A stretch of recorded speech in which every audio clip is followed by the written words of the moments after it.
Everyone, तो आज हम पढ़ेंगे ग्रेविटेशन के बारे में। ग्रेविटेशन ग्रेविटी में क्या अंतर होता है। आज से हम अपना नया चैप्टर शुरू करेंगे, 9th फिजिक्स का ग्रेविटेशन।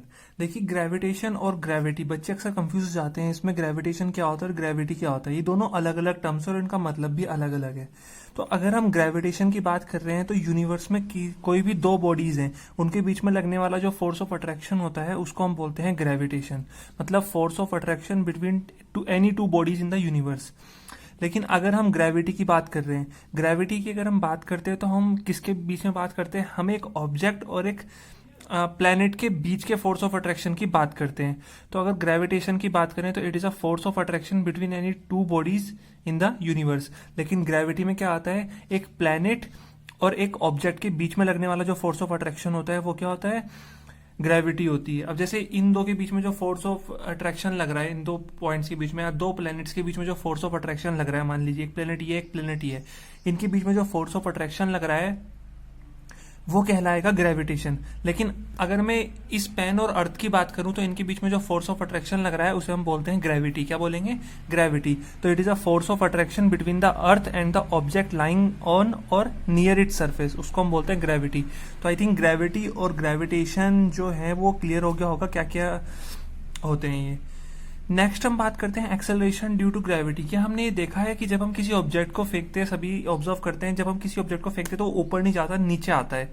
तो वो नीचे आता है ग्रेविटी की वजह से, और वो किसी एक्सेलरेशन के साथ नीचे आता है ना। जैसे हम गाड़ी चलाते हैं तो एक्सेलरेशन देते हैं, तो बिल्कुल वैसे ही जब हम किसी ऑब्जेक्ट को इस तरह से ड्रॉप करते हैं तो नीचे की तरफ गिरता है, तो वो किसी एक्सेलरेशन के साथ गिरता है। तो वही एक्सेलरेशन जो होता है वो कहलाता है एक्सेलरेशन ड्यू टू ग्रेविटी। मतलब जब भी हम किसी ऑब्जेक्ट को फ्रीली छोड़ देते हैं इस तरह से अर्थ के इन्फ्लुएंस में, ग्रेविटी के इन्फ्लुएंस में वो नीचे आता है फ्रीली, तो उसको हम बोलते हैं एक्सेलरेशन ड्यू टू ग्रेविटी। तो the acceleration produced in a body when it fall freely under the effect of gravity alone is called acceleration due to gravity. वो सिर्फ जब ग्रेविटी के इन्फ्लुएंस में नीचे आएगा, उसी के इफेक्ट के अंडर में नीचे आएगा, तो उसको हम बोलते हैं एक्सेलरेशन ड्यू टू ग्रेविटी। वो जिस एक्सेलरेशन के साथ आएगा, इसको हम डिनोट करते हैं स्मॉल जी से। हमेशा ध्यान ध्यान रखना है, एक्सेलरेशन ड्यू टू ग्रेविटी को हम डिनोट करते हैं स्मॉल जी से।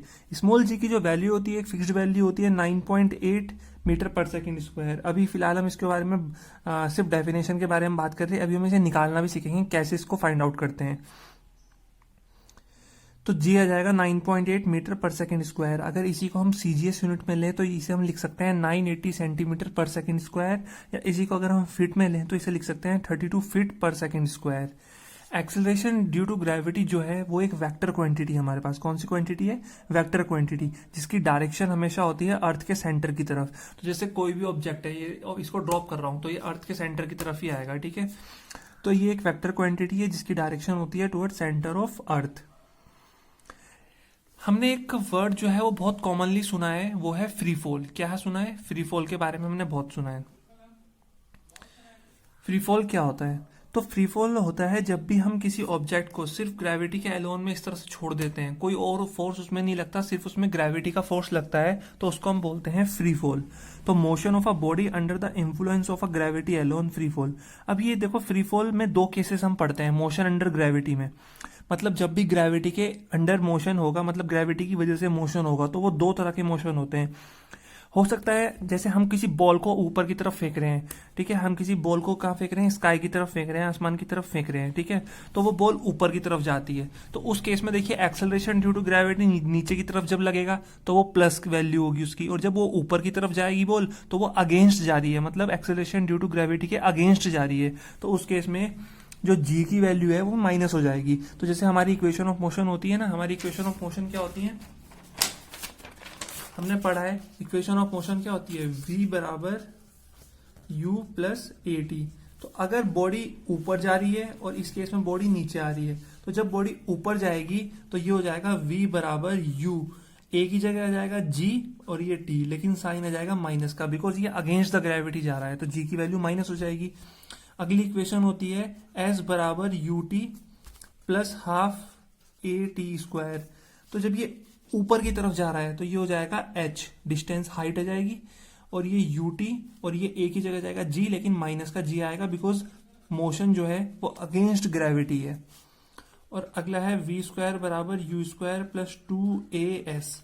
तो ये अगेंस्ट ग्रेविटी जा रहा है, तो ये हो जाएगा वी स्क्वायर बराबर यू स्क्वायर माइनस का 2g, एस की जगह जाएगा h, बिकॉज हाइट की बात होगी यहाँ पे, डिस्टेंस।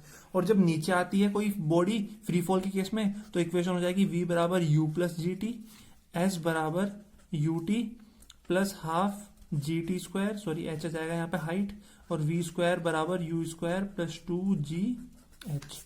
इस तरह से हम इक्वेशन ऑफ मोशन को लिखेंगे।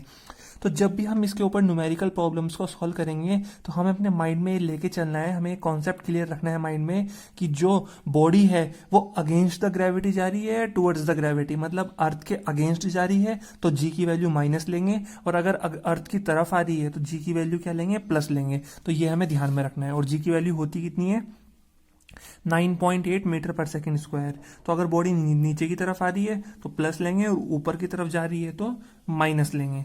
इतना क्लियर हुआ? तो ये हमने बात करी ग्रेविटेशन और एक्सेलरेशन ड्यू टू ग्रेविटी के ही बारे में। तो हम इसे इस एक्सेलरेशन ड्यू टू ग्रेविटी हमने इसमें पढ़ा। अब हम क्या करेंगे, अब हम इसी के साथ साथ अब हम एक टॉपिक और इसमें ऐड करेंगे कि एक्सेलरेशन ड्यू टू ग्रेविटी जो है हम निकालते कैसे हैं। तो उससे पहले हम न्यूटन्स लॉ ऑफ ग्रेविटेशन के बारे में भी एक बार पढ़ेंगे। तो आज की इस वीडियो में हमने सिर्फ जो बेसिक इंट्रोडक्शन है इस चैप्टर का, कि ग्रेविटेशन क्या होता है, ग्रेविटी क्या होती है, एक्सेलरेशन ड्यू टू ग्रेविटी क्या होती है, फ्री फॉल क्या होता है, या मोशन अंडर फ्री फॉल क्या होता है, कि जब हम न्यूमेरिकल्स करेंगे तो कब हम पॉजिटिव लेंगे, कब हम नेगेटिव लेंगे, ये सीखा। जो सेकंड पार्ट होगा इस वीडियो का, उसमें हम न्यूटन्स लॉ ऑफ ग्रेविटेशन के बारे में पढ़ेंगे अच्छे से, कि न्यूटन्स ने ग्रेविटेशन के बारे में कौन सा अपना लॉ दिया था, क्या उस लॉ में कहा गया था, तो उसके बारे में डिटेल में बात करेंगे। अगर आपको ये वीडियो पसंद आई है तो प्लीज़ लाइक करें, वीडियो को शेयर कर दें, कमेंट करके बताएं कैसी लगी, और चैनल अगर अभी तक सब्सक्राइब नहीं किया है तो प्लीज़ चैनल को सब्सक्राइब कर लें।